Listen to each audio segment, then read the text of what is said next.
In the harsh winter, where biting winds carry snowflakes like icy blades, a young woman desperately walks through the snowy forest, clutching two newborn twins to her chest.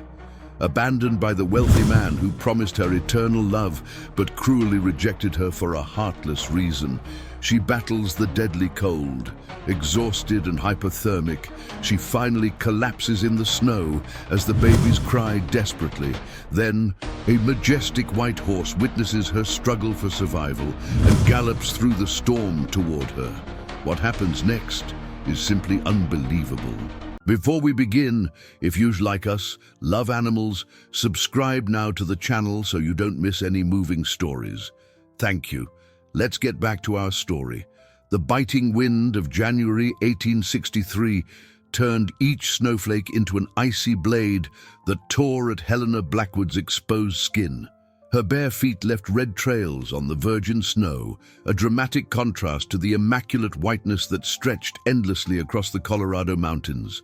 Against her chest, protected only by a thin, torn shawl, two twin babies, just 3 weeks old, cried weakly, their voices nearly lost in the deafening roar of the storm. With each staggering step, Helena felt her strength draining away like sand through her fingers. The tears streaming down her face froze before they even touched her cheeks, creating crystallized tracks of despair.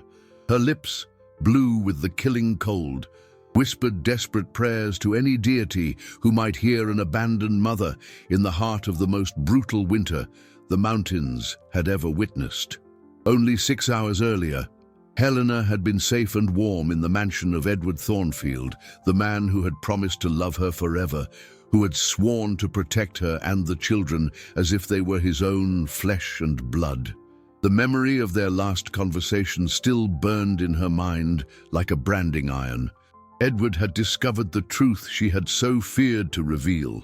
The twins were not orphans, as she had lied, but the children of her late Native American husband, Joseph Golden Eagle. "You deceived me, Helena." Edward's voice echoed in her memory with a coldness that rivaled the current blizzard. "I thought I was saving a pure widow, not a woman contaminated by savage blood. These half-breed bastards will never set foot in my house again." The hatred in Edward's blue eyes, once so affectionate, had twisted into something terrible and implacable. Without allowing her to even grab shoes or a proper coat, he had ordered his men to throw her out immediately, literally casting her into the snow that had been falling heavily since dawn. "If you survive till dawn, it will be an act of God, not of mine," were his last words before he slammed the door with a final boom. Helena stumbled on a snow-covered route, falling to her knees with a muffled cry. The babies cried harder, and she could feel through the thin fabric that their tiny hands were dangerously cold.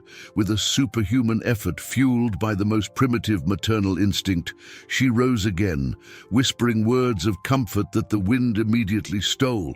"Mama's here, my loves," she murmured against their delicate heads. "Mama will protect you, no matter what." The forest around them seemed endless and hostile, with trees whose bare branches reached out like black claws against the grey sky. Every shadow could hide a hungry predator. Every movement among the trunks could mean mortal danger. But Helena had no choice but to keep walking, for stopping meant certain death for her and the babies who were her entire reason for existing. Her legs trembled violently, not just from the cold, but from complete exhaustion. She had given birth only 3 weeks before, and her body was still recovering from the difficult labor. The effort of walking in deep snow was consuming her last reserves of energy, but maternal love burned in her chest like an unquenchable flame. Suddenly, a different sound cut through the air, not the howl of the wind or the cracking of branches, but something that made her heart stop for an instant. It was the sound of hooves crunching on the hardened snow, approaching quickly. Helena turned, her eyes wide with terror, expecting to see Edward's men coming to finish what they had started. But what she saw left her completely breathless. A magnificent horse as white as the snow itself, its intelligent eyes fixed on her with an almost human intensity. and mounted on it, a silent, imposing figure watched her desperate struggle for survival. Swift Raven remained motionless on his horse, White Wind, observing the scene unfolding before his eyes with a mixture of curiosity and caution. He had lived isolated in the mountains for 5 long years, avoiding any contact with the white man's world. But something about the image of that desperate woman kept him from simply turning his back and riding away. His dark eyes, trained to catch the smallest details of nature, missed nothing: the bare feet leaving bloody tracks, the inadequate clothing for the deadly cold, the way she protected the babies against her chest, even as her own strength failed.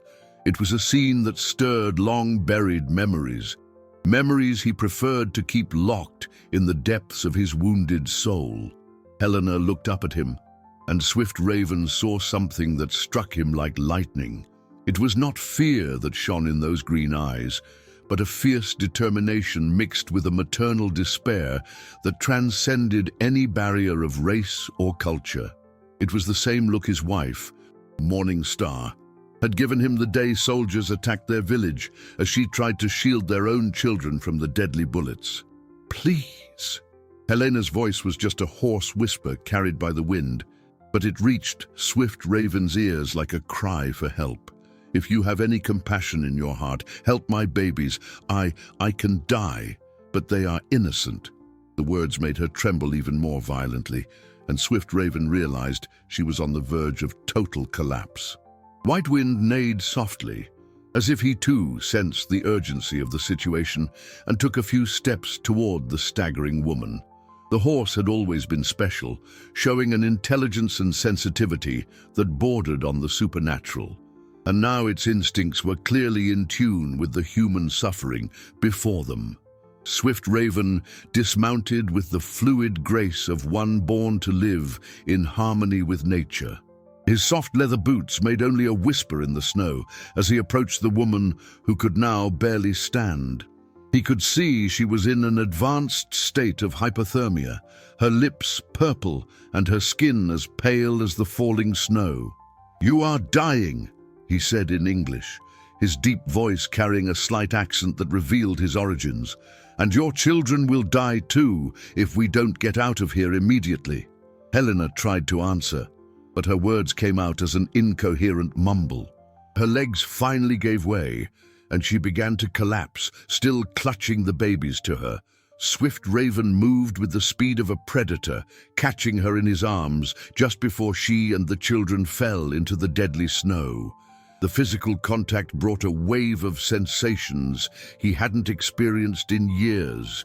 She was as light as a feather, her body shaking violently against his. The babies cried weakly, their small fists emerging from the inadequate shawl. And Swift Raven felt something stir in his petrified chest, an emotion he thought had died along with his family. "I will take you to a safe place," he murmured, more to himself than to her, who was now semi-conscious. "But you must fight. Your children need you to fight." He carefully placed her on White Wind, positioning her so she could continue to shield the babies during the ride. The horse remained perfectly still, as if understanding the fragility of its precious cargo. Swift Raven then mounted behind her, wrapping her in his buffalo hide cloak and using his own body to create an additional barrier against the biting wind. As he guided White Wind through the storm toward his hidden cabin, Swift Raven wondered what mysterious force had placed this woman and her children in his path. 5 years ago, he had sworn never again to get involved in the problems of others, especially the white people who had destroyed everything he loved. But as he felt Helena's faint breath against his chest and heard the soft cries of the babies, he knew his destiny had changed once more. Swift Raven's cabin emerged from the blizzard like a welcoming apparition, its sturdy log walls and snow-covered roof offering the promise of warmth and safety. Smoke spiraled from the stone chimney, indicating the fire still burned within, a sight that filled the warrior's heart with relief. Helena had lost consciousness during the ride, her limp body in his arms, the only sign she was still breathing. White Wind stopped before the door, as if knowing exactly what to do, allowing Swift Raven to dismount carefully with his precious burden. The babies had stopped crying several minutes ago, a silence that worried him deeply. He knew the signs of severe hypothermia and knew he had little time to reverse the damage from the brutal exposure. Once inside the cabin, the contrast with the outside world was stark. The heat from the log fire enveloped the trio like a maternal embrace, and Swift Raven quickly placed Helena on a pile of buffalo hides near the hearth. His experienced fingers checked her pulse, faint but steady. The babies were dangerously quiet, their small faces as pale as cold porcelain. "Fight!" he whispered, beginning to work with the efficiency of one who had learned traditional medicine from his tribe's healers. "You've come too far to give up now." He heated water in an iron pot, preparing warm compresses that he carefully applied to Helena's injured feet. The frozen blood dissolved, revealing deep cuts that would need proper medical care. Next, he wrapped the babies in soft furs, placing them near the fire but not too close to avoid thermal shock. As he worked, unbidden memories flooded his mind. He remembered Morning Star tending to sick children in the village, her gentle hands and ancestral knowledge saving lives when the white man's medicine failed. He remembered his own children, Little Bear and Dancing Flower, and how they used to run through the cabin, filling it with laughter and joy. Helena began to shiver violently as her body started the process of rewarming. It was a good sign. It meant her systems hadn't completely shut down. Swift Raven prepared a tea of medicinal herbs, a recipe his grandmother had taught him decades ago, and managed to get Helena to drink a few sips as she drifted between consciousness and delirium. "Joseph," she murmured during a moment of semi-consciousness, a single tear tracing a path down her cheek. "I'm sorry. I couldn't protect them on my own." The name made Swift Raven pause. Joseph was a name he knew. Joseph Golden Eagle had been a respected warrior from a neighboring tribe, an honorable man who had chosen to marry a white woman and try to build a bridge between two worlds. Swift Raven had heard of his untimely death from a disease brought by the settlers, leaving a young widow behind. Now the pieces began to fit. Helena was not just any woman abandoned in the storm, she was Golden Eagle's widow, and these babies were his spiritual grandchildren. Children with the blood of two peoples running in their veins. The revelation brought a new dimension to the rescue, transforming it from a casual act of compassion into something far more significant. One of the babies, a boy, he realized, began to cry faintly, a sound that was music to Swift Raven's ears. Where there was a cry, there was life. He warmed some goat's milk he kept stocked for emergencies, testing the temperature on his own wrist before carefully feeding the child with a small spoon. The girl woke next, her large, dark eyes, so like her father's, blinking slowly as she tried to focus on the unfamiliar face above her. Swift Raven felt something shatter and reassemble itself in his chest. It had been so long since he had cared for children, so long since he had allowed himself to feel the protective instinct that now surged like a storm.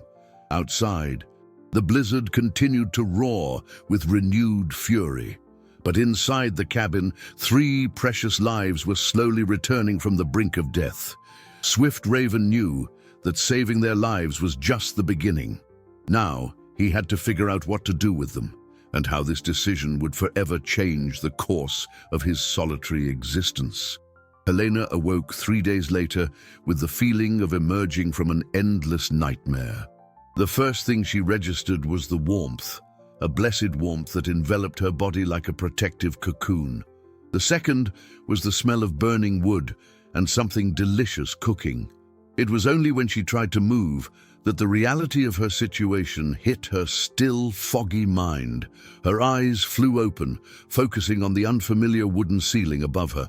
Instant panic seized her when she didn't immediately see the babies, and she tried to sit up abruptly, only to find her body was still too weak to obey her desperate mind's commands. "Your children are safe," a deep, calm voice came from somewhere nearby. "They are sleeping there, by the fire." Helena turned her head with effort and saw the twins nestled in a basket lined with soft furs, their small faces pink and peaceful in sleep. The relief that washed over her was so intense that tears sprang to her eyes. They were alive. Her babies were alive and warm and safe. Only then did she allow herself to look at her savior. Swift Raven was sitting in a wooden chair by the table, carving what looked like a small toy. His large, calloused hands moved with surprising precision, creating delicate shapes in the light wood. He was an impressive man, she realized, tall and strong, with long black hair tied in a braid and features that spoke of pure Native American heritage. "You saved me," she said, her voice coming out as a hoarse whisper. "Amba, you saved all of us." He didn't reply immediately, continuing his carving. When he finally spoke, his words were measured and careful. "White Wind led me to you. If there is anyone to thank, it is him." Helena tried to recall the details of that terrible night, but many parts remained blurred like a bad dream. She remembered the brutal cold, the feeling she was going to die, the appearance of the white horse like a heavenly vision. "How long was I unconscious?" 3 days. He answered, finally looking up to meet her eyes. "You almost died. Your children, too. The hypothermia was far advanced." The reality of how close she had come to death hit her like a fist in the stomach. If this man hadn't found her, if he had decided to simply go on his way, Helena couldn't even complete the thought. The babies would have died because of her inability to protect them. "My name is Helena," she said, feeling she owed at least that courtesy to the man who had saved their lives. "Helena Blackwood, and these are Samuel and Sarah." "Swift Raven," he replied simply. "And I know who you really are, Helena Golden Eagle." The use of her late husband's surname surprised her. It had been so long since anyone had called her by that name. Most people in the white world insisted on ignoring her union with Joseph, as if their love and marriage had no value. "You knew Joseph?" she asked, her voice thick with emotion. "I knew his reputation. He was an honorable man who tried to build bridges between our worlds." Swift Raven paused in his work again. "I heard of his death. I am sorry for your loss."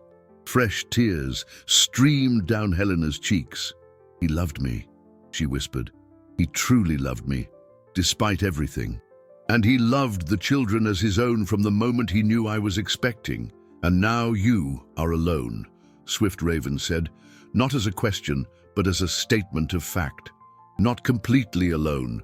Helena touched her stomach gently. "I have the babies. They are all I have left of Joseph, all I have left of true love in this world."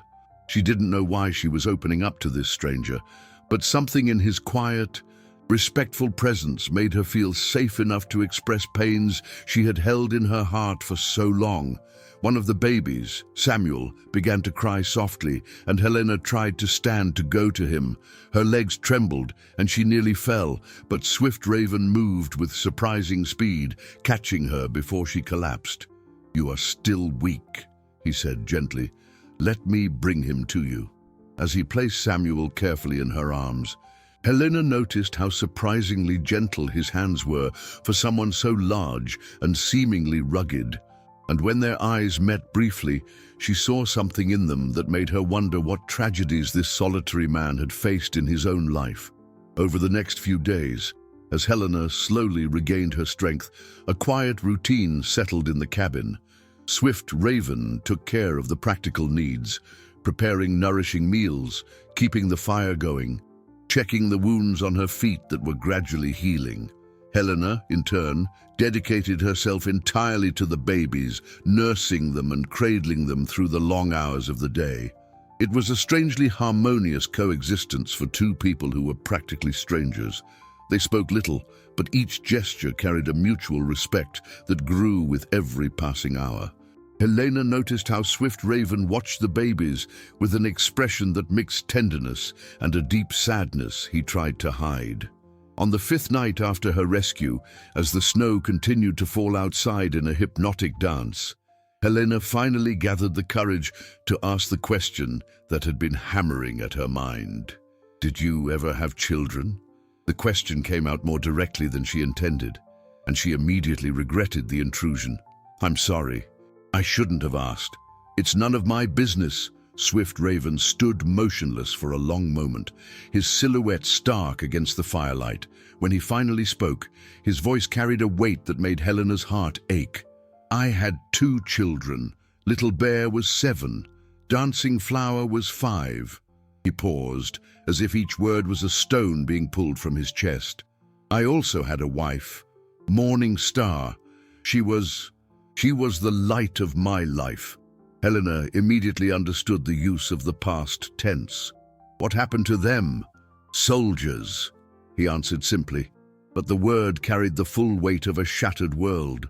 5 years ago, our village was attacked because some young warriors from other tribes had raided a settler wagon train. We had nothing to do with it, but to the soldiers, one Indian is the same as any other." Helena closed her eyes, imagining the horror he must have witnessed. "Were you there when it happened?" "I was out hunting with other men. When we returned..." His voice broke for a moment. "When we returned, there was nothing left. They killed women, children, the elderly. They made no distinction." The silence that followed was heavy with the shared pain of 2 people who had lost everything they loved. Helena now understood the loneliness that radiated from him. The reason he lived isolated in these mountains. He was running from memories, just as she had been running from Edward's cruelty. Morning Star tried to protect the children. He continued, staring into the fire. "I found them, together. She had covered their bodies with her own, trying. He couldn't finish the sentence. Silent tears streamed down Helena's face. She could imagine a mother's desperation to protect her children until the very last moment, just as she had tried to do in the storm. "That's why you saved me," she whispered. "You saw Morning Star in me." Swift Raven finally turned to face her, and she saw that his eyes, too, glistened with unshed tears. "When I saw you in the snow, protecting your babies even at the brink of death, it was as if her own spirit was begging me not to let history repeat itself." The revelation created a bridge of understanding between them that transcended words. They were both survivors of unimaginable tragedies, both carrying scars that might never fully heal. But in this moment, in the intimacy of the warm cabin, with the babies sleeping peacefully between them, a kind of healing was taking place. "I was in love with Joseph from the time I was 17, Helena shared, feeling she should offer some of her own pain in return for his trust. "My parents disowned me when I married him. They said I had debased myself, that I was ruining the family name. But you were happy," Swift Raven said, not as a question. "I was," she confirmed, smiling through her tears. "For 4 wonderful years, I was the happiest woman in the world. Joseph taught me that true love sees no skin color or cultural differences. He taught me to be strong." Outside, white wind neighed softly, as if sensing the emotional intensity of the moment. The sound brought them both back to the present, where 2 strangers were becoming something more through the sharing of their deepest pains.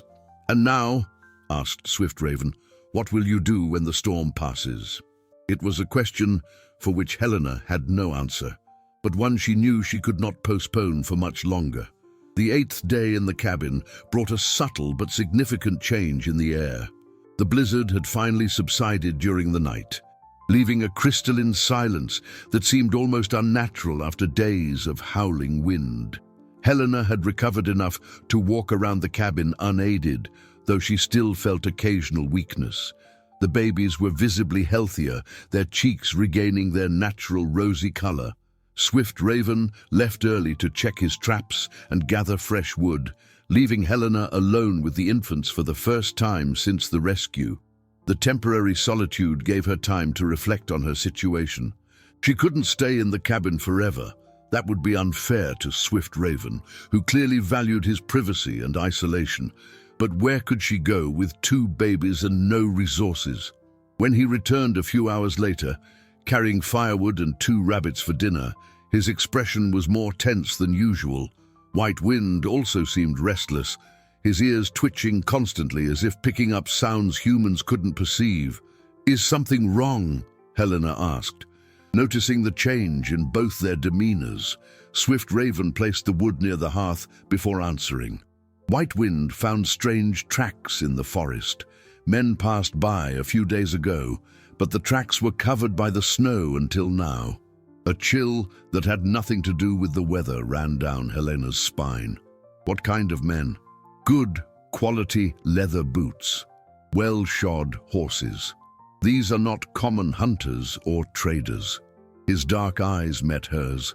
But these are men with enough money to hire experienced trackers. Edward. The name echoed in Helena's mind like a funeral bell. She had underestimated his cruelty. It wasn't enough to abandon her in the storm. He wanted to make sure she was dead, probably to protect his reputation from any future scandal. "They're looking for me," she said, her voice barely a whisper. "Edward Thornfield has the resources to hire the best trackers in the territory. If they find out I survived, who is Edward Thornfield?" Swift Raven's question held a dangerous stillness. Helena told him the whole story, how she had met Edward after Joseph's death, how charming and attentive he had been, how he had promised to care for her and the babies, and how everything had changed drastically when he discovered the truth about the children's parentage. "He told me he would rather see me dead than have to look at these half-breed bastards every day," she finished, her voice choked with the humiliation of the memory. Swift Raven's expression grew perilous. "And you believed his promises?" "I was desperate," Helena admitted. "Without Joseph, without money, with 2 babies to feed. Edward seemed to be my only hope for survival. I thought if he truly loved me, he would accept the children too. But he found out the truth," I told him. "I thought that after months of living together, after all the promises he'd made, he would be understanding." Helena laughed bitterly. How foolish I was. Swift Raven was silent for several minutes, processing the information. When he finally spoke, there was an iron determination in his voice. "You cannot go back to the white man's world. Not now. Thornfield will not stop until he is certain you cannot expose his cruelty." "But I can't stay here forever," Helena protested. "You have your own life, your own—" "I will take you to my people," he interrupted, the decision clearly already made. "There is a village 2 days' ride from here. My people will protect you." The suggestion brought a mixture of hope and apprehension. Will they accept a white woman? With mixed-race children, you were the wife of Joseph Golden Eagle. That means something to my people. And the children, he glanced at the peacefully sleeping babies. They carry native blood. They have a right to the tribe's protection. Outside, White Wind neighed loudly and urgently, a sound that made them both turn immediately to the window. Swift Raven moved like a phantom to the opening, peering carefully through the makeshift curtains. "They're coming back," he said in a low voice. 3 men on horseback, maybe a quarter-mile out, and this time they have dogs." Helena's heart pounded. Hunting dogs meant there was nowhere to hide, no way to mask her trail. Edward had truly sent a professional expedition to ensure she could never tell her story. "What do we do?" she asked, already knowing her peaceful life in the cabin had come to an end. Swift Raven was already in motion. Gathering weapons and supplies with military efficiency, we prepare the babies for a long, cold journey, and we pray that White Wind is faster than Edward Thornfield's dogs. The escape from the cabin was a carefully orchestrated nightmare. Swift Raven packed only the essentials, food, warm furs, basic medicines, while Helena prepared the babies for the perilous journey ahead. Every second was precious, as the baying of the hunting dogs echoed ever closer through the silent forest. White Wind waited patiently outside, as if understanding the gravity of the situation. Swift Raven had tied soft furs to the horse's back, creating an improvised but secure seat for Helena and the babies. It was an ingenious solution born of desperate need. "Where exactly are we going?" Helena asked as Swift Raven helped her mount. The twins held firmly against her chest with strips of cloth. "There is a secret pass through the mountains that my grandfather showed me when I was a boy. It is treacherous, especially in winter, but it will lead us directly into the heart of the tribe's territory without being detected." He mounted behind her, his body providing warmth and a shield against the cutting wind. "Thornfield's men only know the main trails. This route will keep them confused for days." They set off, just as the first shadows of their pursuers appeared on the horizon. White Wind moved like a ghost through the deep snow, his hooves finding a firm purchase even on the most unstable ground. The horse seemed to possess a supernatural intuition about which path to take, navigating between trees and rocks with a confidence that defied logic. For the first few hours, they rode in tense silence, every sound from the forest making them jump. The babies miraculously remained calm, as if sensing their safety depended on their quietness. Helena could feel Swift Raven's heart beating against her back, a steady rhythm that strangely reassured her. It was as the sun began to set, painting the snow in shades of gold and rose, that the event occurred that would change everything forever. White Wind stopped abruptly in a small clearing. His ears pricked toward a grove of trees to their left. Swift Raven dismounted silently, motioning for Helena to remain absolutely still. What emerged from the forest were not Edward's trackers, but something completely unexpected, a group of 5 native warriors, painted for war and clearly agitated. Helena recognized immediately that they were not from Swift Raven's tribe. Their paint and adornments were different, more aggressive. "Swift Raven," the group's leader said in his native tongue. But Helena could catch the tension in his voice. "It has been a long time since we have seen you in these mountains." "Bear Claw," Swift Raven replied, keeping his hands visible but close to his weapons. "What brings you so far from your territory?" "Trouble," Bear Claw answered, his eyes fixing on Helena and the babies with evident suspicion. "Armed white men are riding through our hunting grounds, looking for something or someone." Helena's heart went cold. Edward's search had spread far wider than she had imagined. He wasn't just sending trackers. He was mobilizing an operation that was affecting multiple tribes. "And you," Bearclaw pointed directly at Helena, "must be the reason for all this commotion." "She is under my protection," Swift Raven said firmly. "She is the widow of Joseph Golden Eagle and the mother of children with native blood." "Joseph Golden Eagle," another warrior repeated, and Helena noticed a subtle shift in the atmosphere. Her late husband's name clearly carried weight even among different tribes. Bearclaw studied Helena for a long moment, his experienced eyes taking in every detail. "The white men offer a generous reward for information about a woman with 2 babies. Gold enough to feed an entire village through the winter." The tension in the clearing became almost palpable. Helena could feel Swift Raven preparing for a possible fight, his hands positioning themselves discreetly near his weapons. It was 1 against 5, impossible odds, even for a warrior of his skill. "But," Bearclaw continued after a dramatic pause, "Joseph Golden Eagle once saved my youngest son's life during a blizzard. A debt of honor cannot be paid with the white man's gold." The relief Helena felt was so intense she nearly fainted, but Bearclaw was not finished. "However, your presence here has brought danger to all of us. The white men will not distinguish between tribes when their search leads them into our territories." His eyes narrowed. "There is only one solution that will protect everyone." "What is it?" Swift Raven asked, though Helena suspected he already knew the answer. "She must disappear completely from the white world. She must become one of us, so completely that even the best trackers will believe she died in this snow." Bearclaw looked directly at Helena. "Are you willing to let your old life die so that a new one can be born?"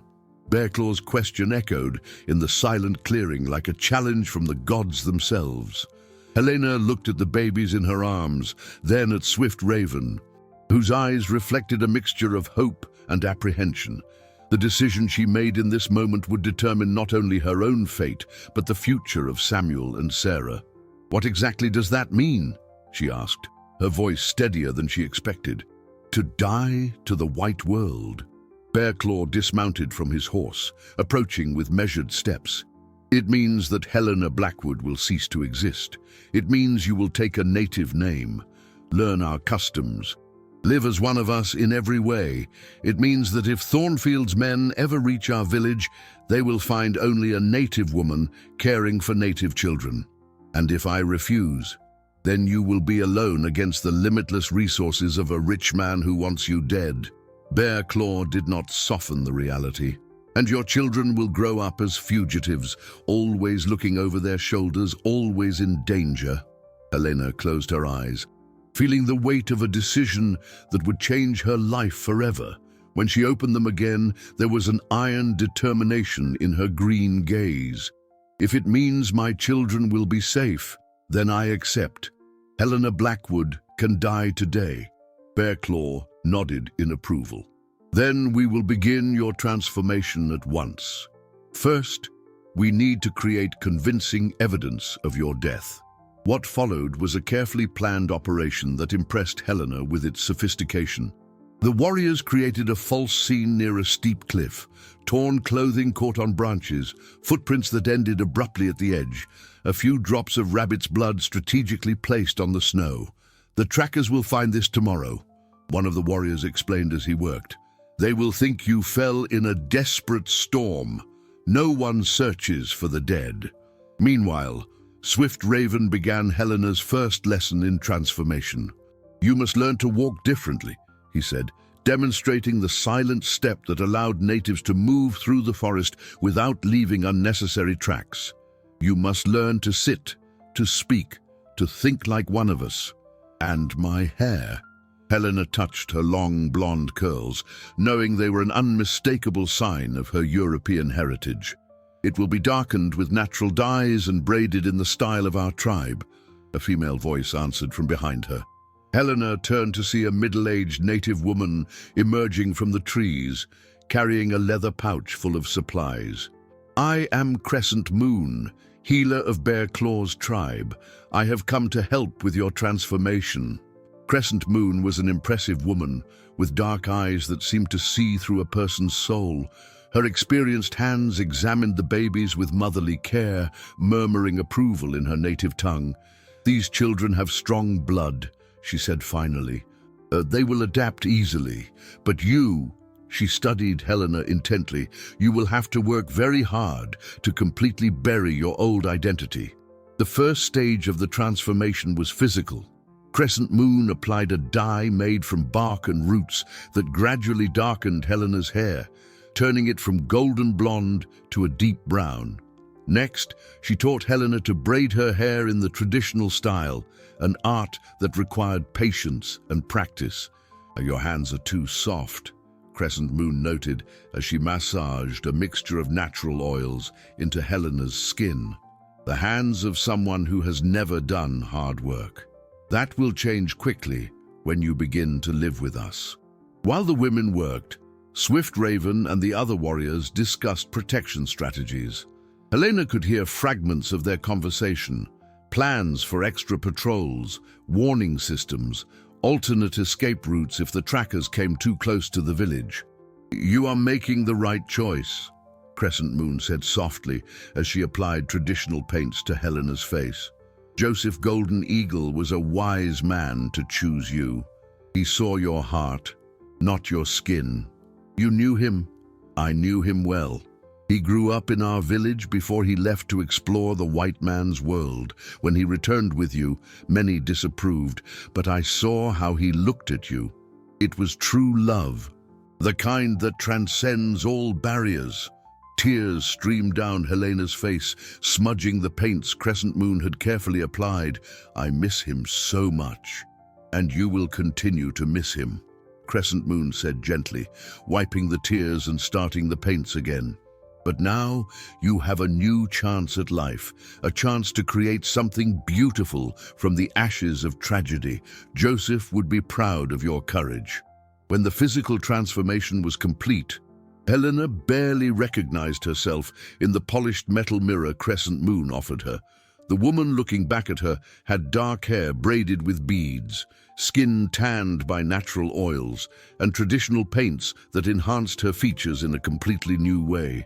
"Now you need a new name," said Bearclaw, approaching the group, "a name that reflects your journey and your new place among us." Helena looked at the babies, who were watching everything with their large, curious eyes, then at Swift Raven, who was watching her with an expression she couldn't quite decipher. "What should I be called?" she asked, feeling as if she were truly leaving her old life behind. "Woman who chooses life," said Swift Raven, and his voice carried a deep emotion. "Because that is what you did in the storm. You chose life for your children, no matter the cost to yourself." Bearclaw's village emerged from the snowy landscape like a vision from another world. Tipis, arranged in concentric circles, created a visual harmony that spoke of centuries of tradition and ancestral wisdom. Smoke rose lazily from the top openings, carrying the comforting aroma of burning wood and cooking food. It was a stark contrast to Edward Thornfield's cold, ostentatious mansion. Helena, now woman who chooses life, dismounted from White Wind with the babies still held firmly to her chest. The 2-day journey had been physically exhausting, but emotionally transformative. With every mile traveled, she felt her old identity dissolving like snow under the spring sun. The reception in the village was mixed. Some older women approached with genuine curiosity, their experienced hands gently checking the baby's well-being. Others kept a respectful distance, their eyes reflecting an understandable caution at the arrival of a stranger who could bring trouble. "Woman who chooses life," Bearclaw said formally, "I wish to introduce you to Wise Eagle, our tribal elder." The man who approached was impressive, despite his advanced age. Snow-white hair fell to his shoulders, and his eyes carried the depth of decades of experience and wisdom. He examined Helena with an intensity that made her feel as if he could see directly into her soul. "You carry deep pain," he said finally, his deep voice echoing with natural authority. "But you also carry determination. This is a powerful combination." Wise Eagle. Helena bowed her head respectfully, as Crescent Moon had taught her during the journey. "But I am grateful for the protection your tribe is offering me and my children." "Protection is not given lightly," the elder replied. "It is earned through actions and commitment. Are you willing to prove you deserve the place you are asking for among us?" "I am willing to do whatever is necessary." Wise Eagle nodded slowly. "Then you will begin tomorrow at dawn. Crescent Moon will be your mentor, and you will learn not only our customs, but our way of seeing the world. It will be a painful process. Dying to one life and being born to another always is." That first night in the village, Helena was housed in Crescent Moon's teepee, a surprisingly spacious and comfortable structure. The interior was decorated with traditional paintings and sacred objects that told the story of the people through vibrant symbols and colors. "Tomorrow, your true lessons begin," Crescent Moon said, as she prepared a soft bed for the babies. "You will learn our language, our rituals, our beliefs, but more importantly, you will learn to think like one of us." "It's so different from anything I know," Helena admitted, watching Samuel and Sarah fall asleep, lulled by the soft sounds of the village. "Different, but not impossible," Crescent Moon assured her. "Joseph made this same journey in reverse when he married you. He learned to live in the white world while keeping his native heart. Now you will do the opposite." Over the following days, Helena immersed herself in a world of constant discovery.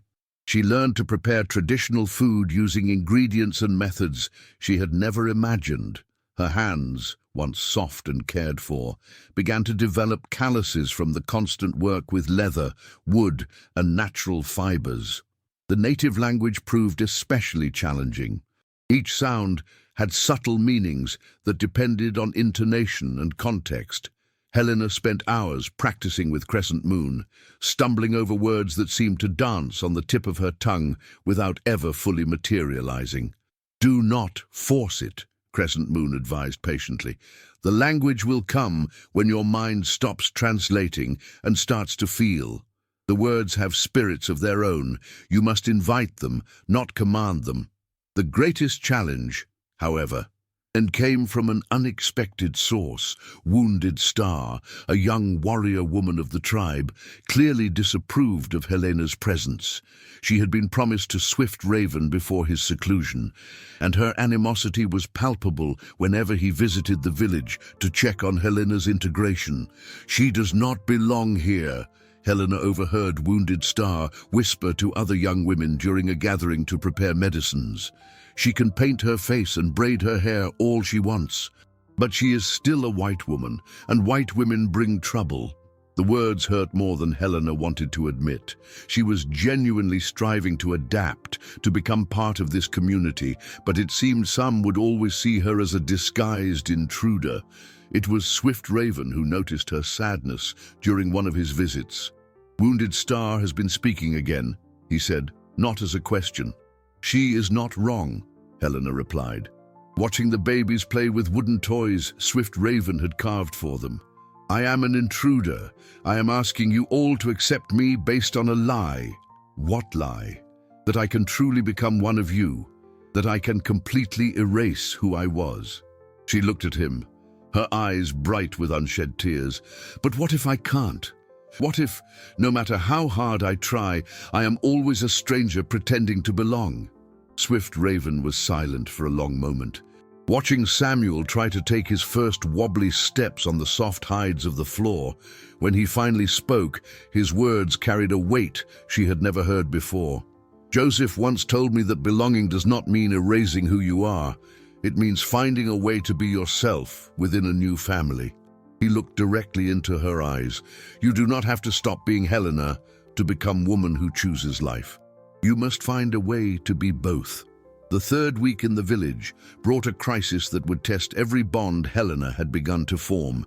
Samuel developed a high fever during the night, his small body shaking violently as weak cries echoed through Crescent Moon's teepee. The healer worked tirelessly, applying cool compresses and administering herbal teas, but the baby's condition only worsened. "It is the winter sickness," Crescent Moon said gravely, her voice heavy with worry. "We have already lost 3 young children to it this year. The common herbs are not working." Helena held Samuel against her chest, feeling his small body burn with fever. The terror of a mother who might lose her child consumed her completely, making her temporarily forget all the cultural protocols she had learned. "There has to be something else we can do," she pleaded, tears streaming freely down her face. "Please, there has to be something." It was then that Wise Eagle entered the teepee, his imposing presence filling the small space. He examined Samuel with experienced hands, his dark eyes reflecting decades of ancestral knowledge. "There is an herb," he said finally, "that grows only on the highest peaks of the sacred mountains. It can cure the winter sickness, but—" He paused, his gaze meeting Helena's. "The journey is dangerous, especially at this time of year, and the herb can only be gathered by someone who is willing to risk everything for love." "I'll go," Helena said immediately, without hesitation. "You?" Wounded Star had entered the teepee and overheard the conversation. "A white woman who can barely speak our language properly. You would be lost in the first storm." "Then teach me the way," Helena retorted, turning to face her most vocal critic. "Or come with me. But I will not stand here and watch my son die when there is a chance to save him." Something in Helena's fierce determination seemed to touch something in Wounded Star. For a moment, the hostility in her eyes was replaced by something akin to respect. "You would truly do that? Risk your own life, climbing the sacred mountains in the middle of winter?" "I would do anything for my children," Helena replied with absolute conviction. "Anything?" It was Swift Raven who resolved the situation when he arrived a few hours later, alerted by the commotion in the village. "I know the way to the sacred mountains," he said simply. And White Wind can get us there faster than any other horse. Us? Helena asked. You are not going alone. And before you protest, he raised a hand to silence her objections. It is not just for your safety. Samuel is the son of Joseph Golden Eagle. That makes him my responsibility, too. The journey to the Sacred Mountains was one of the most challenging experiences of Helena's life. The terrain grew steeper and more treacherous with each passing hour, with cliffs that seemed to stretch endlessly below and winds that cut like knives through any protection. White Wind proved his almost mystical nature once again, finding footing where it seemed impossible, navigating paths that existed more in ancestral memory than in current physical reality. Helena clung tightly to Swift Raven, trusting completely in his expertise and the horse's extraordinary instinct. There, Swift Raven said finally, pointing to a rock formation that seemed to touch the clouds themselves. The herb grows in a cave on that rock face, but getting there will require climbing. What followed was a test of courage Helena never imagined she could face. With makeshift ropes and a maternal determination fueled by desperation, she scaled the rock face while Swift Raven guided her from below. Her fingers bled against the cold stone. Her muscles screamed in protest, but the image of Samuel burning with fever kept her moving. The cave was small and dark, but at the back, growing in rich soil fed by an underground spring, was the herb they sought, small blue flowers that seemed to glow with their own light. A sight so beautiful that Helena was breathless for a moment. She gathered the flowers with reverence, feeling the weight of responsibility and hope. On the way back, during the perilous descent and the ride through the storm that had formed, a single word echoed in her mind: family. When they finally reached the village, exhausted but victorious, a crowd was waiting. Crescent Moon ran to meet them, her experienced hands taking the precious flowers and immediately rushing to prepare the medicine. "How is he?" Helena asked, barely able to stand after the grueling journey. "Alive," Crescent Moon replied, "but barely. You arrived just in time." The medicine worked like a miracle. Within hours, Samuel's fever began to break, and his weak cries were replaced by a peaceful, restorative sleep. Helena held him to her chest, feeling as if she were holding the world itself in her arms. "You did an extraordinary thing today," Wise Eagle said, approaching her as she watched over her son's sleep. "You have proven that a mother's love transcends all barriers, cultural, physical, spiritual. Any mother would have done the same," Helena replied humbly. "Perhaps," said Wise Eagle, "but not every mother would have had the courage to act when action meant facing her greatest fears." Wounded Star approached slowly, her expression transformed by the experience she had witnessed. "I was wrong about you," she said simply. "You are not a white woman trying to be native. You are a mother, and that is something that transcends all other identities." That night, as Samuel slept peacefully in her arms and Sarah played quietly beside them, Helena realized that something fundamental had changed.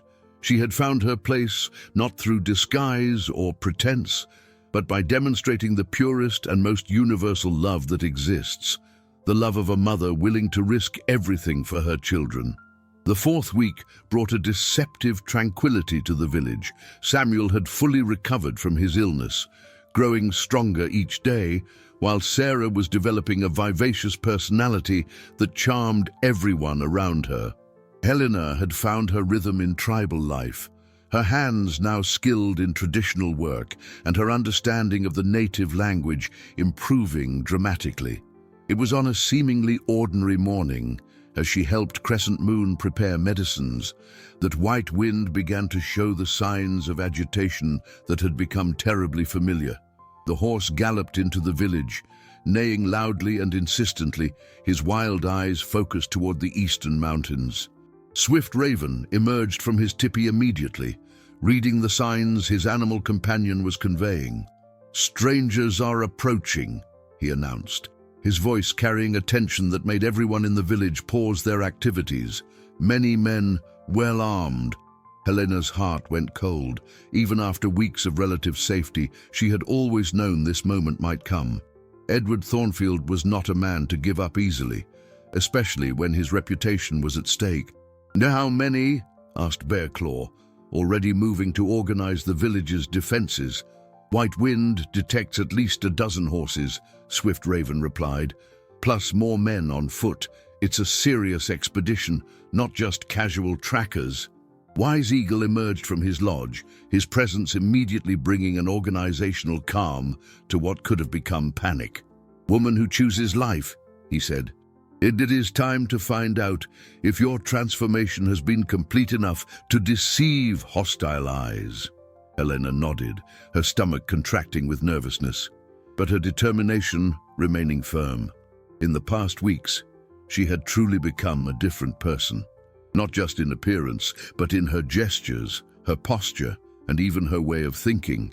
The question now was whether this transformation would be convincing enough to save her life. Crescent Moon worked quickly to complete Helena's disguise, applying more elaborate tribal paints and adjusting her traditional clothing for maximum authenticity. "Remember," she whispered as she worked, "you are woman who chooses life, widow of a warrior from the neighboring tribe, mother of 2 native children.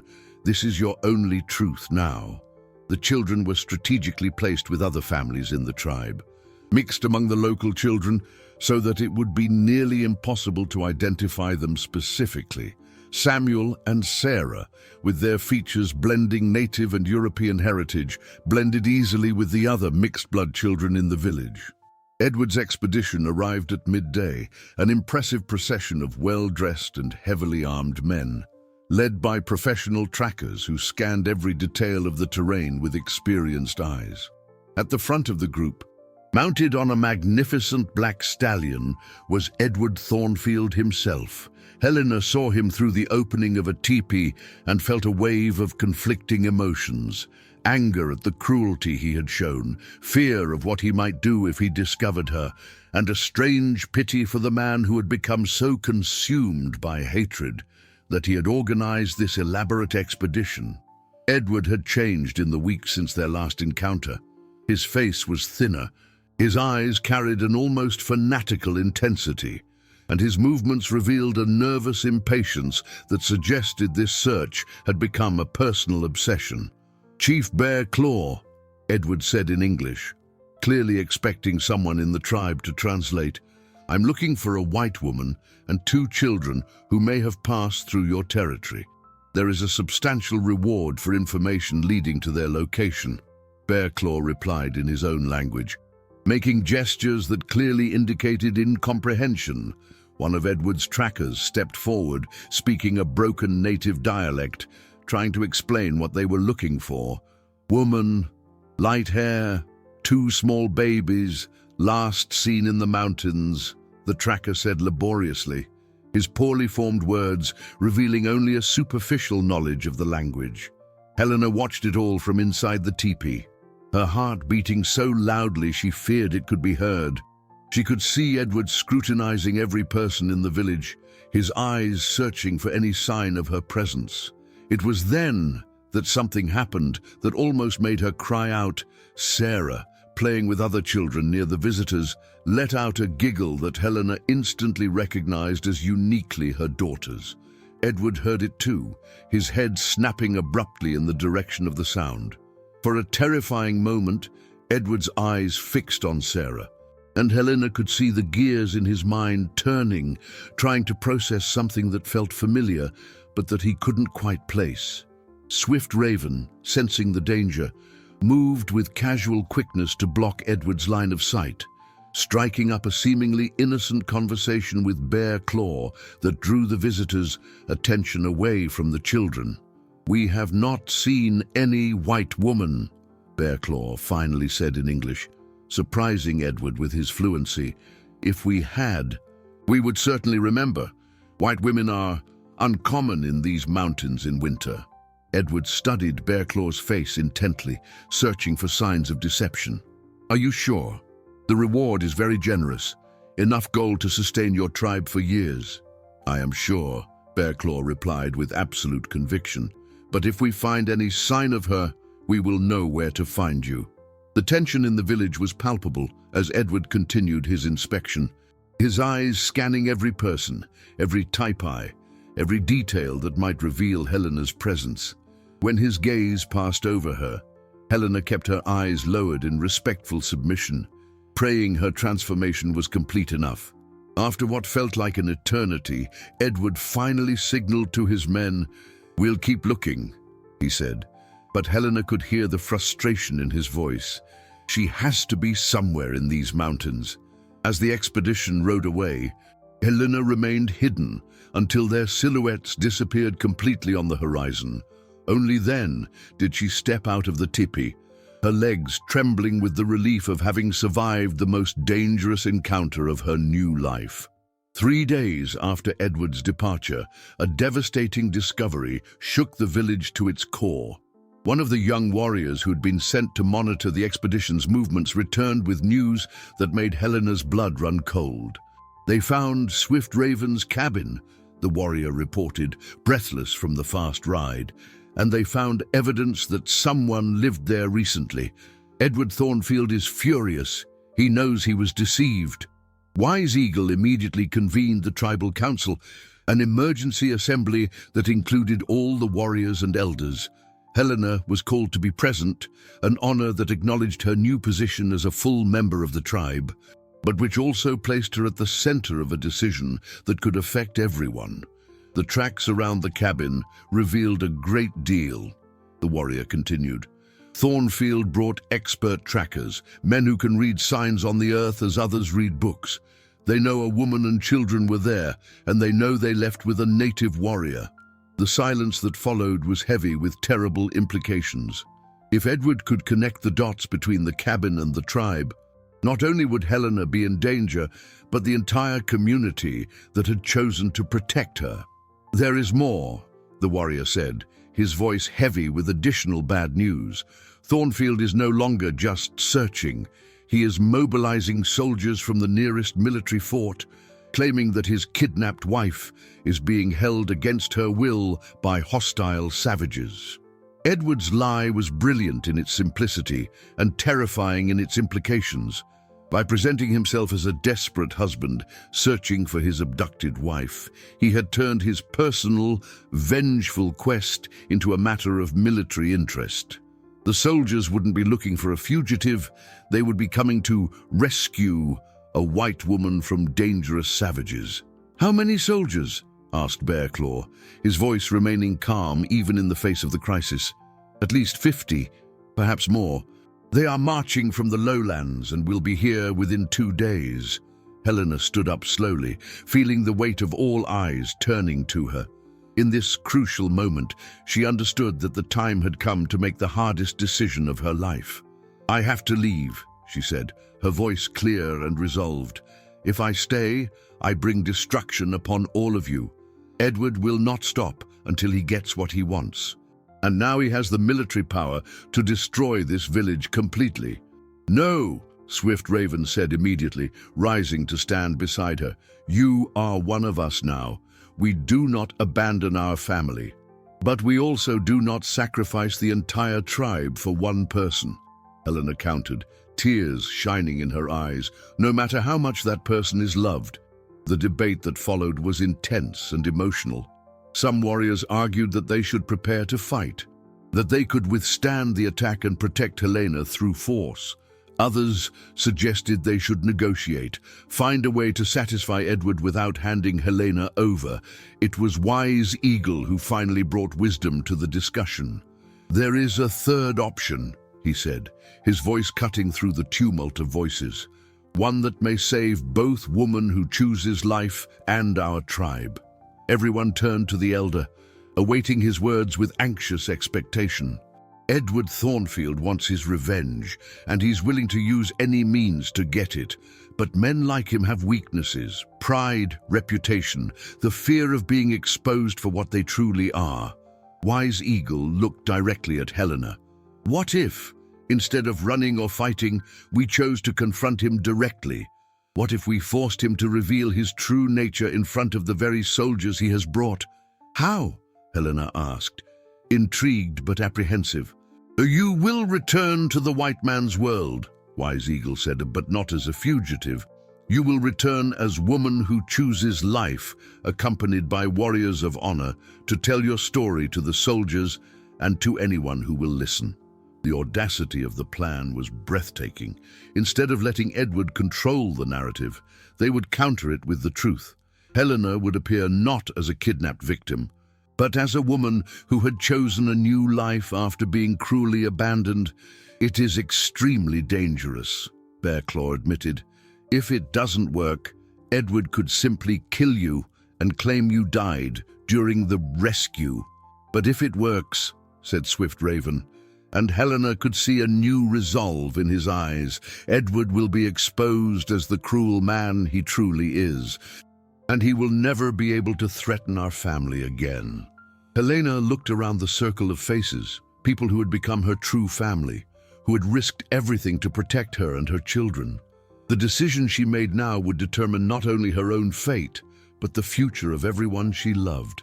"If we are going to do this," she said finally, "then we do it right. I won't just confront Edward. I will utterly destroy the lies he has built. I will show the world who he really is." As the village prepared for the most important confrontation of their lives, Helena held Samuel and Sarah to her chest, whispering promises that soon they would be safe forever. The hour of truth had arrived, and she was ready to face it with all the strength of a woman who had learned to choose life in all its forms. The confrontation took place in a wide clearing between the village and the military camp, a neutral ground deliberately chosen to give Helena's words the maximum possible impact. The afternoon sun cast a golden light that made the snow sparkle like crystals, an almost theatrical backdrop for the drama about to unfold. Edward arrived first, accompanied by Captain Morrison and a dozen federal soldiers. His expression was one of arrogant confidence. He believed he had finally cornered Helena and that victory was within his grasp. What he did not expect was the way she would appear. Helena emerged from the forest mounted on White Wind, flanked by Swift Raven, Bearclaw, and Wise Eagle. Her transformation was complete and stunning. Dressed in richly decorated traditional clothing, her hair braided with feathers and beads, her tribal paints enhancing her natural dignity. She carried Samuel and Sarah with pride, not attempting to hide them, but presenting them as princes of two cultures. "Helena!" Edward shouted, his mask of a concerned husband slipping for a moment to reveal the fury beneath. "Thank God you're alive. These savages have held you prisoner for weeks." But Helena did not respond to Edward. Instead, she addressed Captain Morrison directly, speaking in clear, educated English that contrasted dramatically with her native appearance. "Captain Morrison," she said, her voice carrying a natural authority that made everyone stop to listen. "My name is Helena Golden Eagle, widow of Joseph Golden Eagle of the Sacred River Tribe. I come before you to report a terrible crime committed against me and my children." The statement landed like a bombshell. Captain Morrison, clearly confused by the discrepancy between what Edward had told him and what he was seeing, looked back and forth between Helena and Edward. "I don't understand," the captain said slowly. "Mr. Thornfield told us you are his wife, kidnapped by hostile natives. Edward Thornfield abandoned me to die in a snowstorm with my two newborn babies," Helena replied, her voice rising in strength and conviction. "He did this because he discovered that my children are not his, but my late husband's, and who was a native man. His infatuation turned to racial hatred, and he decided he would rather see us dead than have to look at half-breed bastards every day." "That's a lie," Edward exploded, losing his composure completely. "She's delusional. These savages have brainwashed her." But his words sounded hollow and desperate in the face of Helena's dignified presence and the calm testimony of the tribal leaders.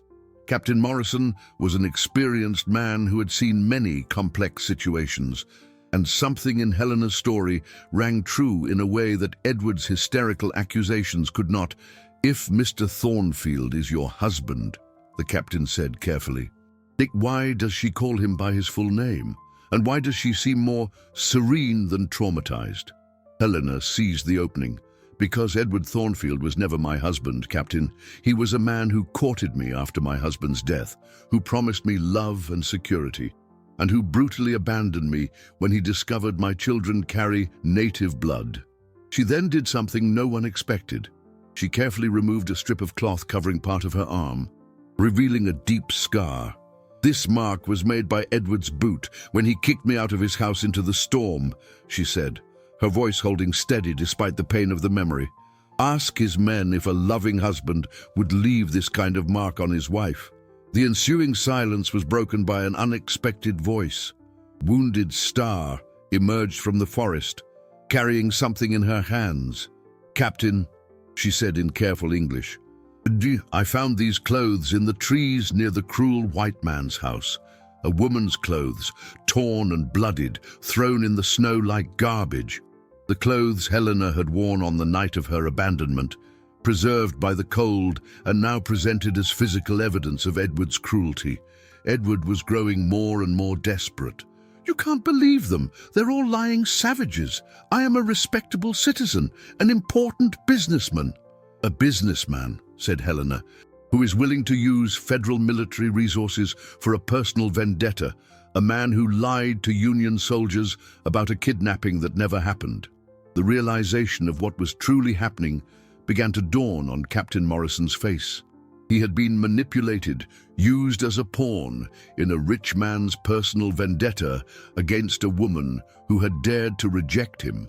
Mr. Thornfield, the captain said, his voice now laced with official authority, these are very serious accusations.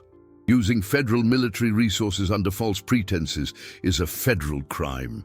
You can't believe her, Edward screamed, his facade of respectability finally crumbling completely. She's just a whore who sold herself to savages.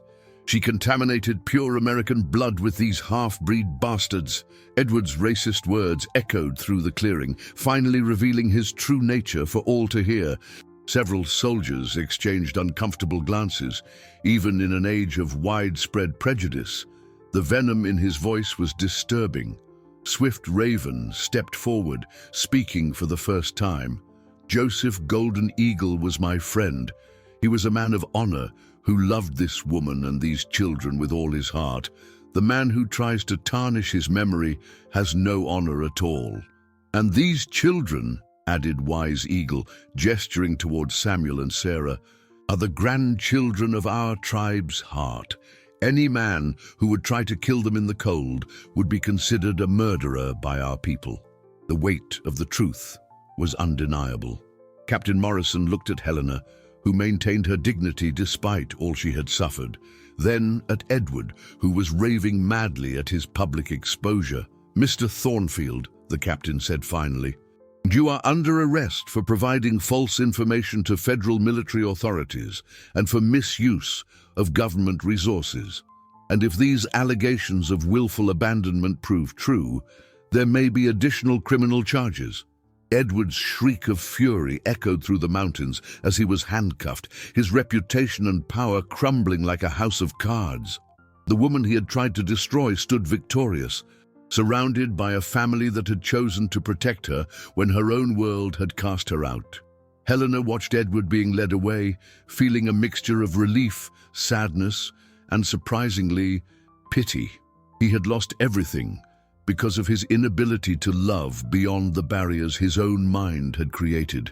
2 years had passed since that transformative day in the clearing, and life had blossomed in ways Helena could never have imagined during those desperate hours in the storm. The summer of 1865 brought a golden peace to the mountains, and with it, a ceremony that would unite two souls who had found healing in each other. The wedding ceremony took place under a crystal-clear blue sky, in a clearing decorated with wildflowers and surrounded by two families that had become one. Helena, now known and respected as Woman Who Chooses Life, wore a traditional dress embroidered by the women of the tribe, a work of art that told the story of her journey through vibrant symbols and colors. Swift Raven was stunning in his ceremonial robes, But it was the light in his eyes that truly transformed him. The man who had lived in isolation for 5 years, carrying pain and loneliness, now radiated a happiness that touched everyone around him. White Wind, decorated with colorful ribbons, watched the ceremony like a guest of honor, occasionally neighing softly as if giving his blessing. Samuel and Sarah, now nearly 3 years old, ran among the guests dressed in miniature traditional outfits. Samuel had developed a fascination with horses that rivaled any adult warrior's, while Sarah showed a natural talent for music that delighted the entire village. They both spoke fluent English and the tribal language, true bridges between two worlds.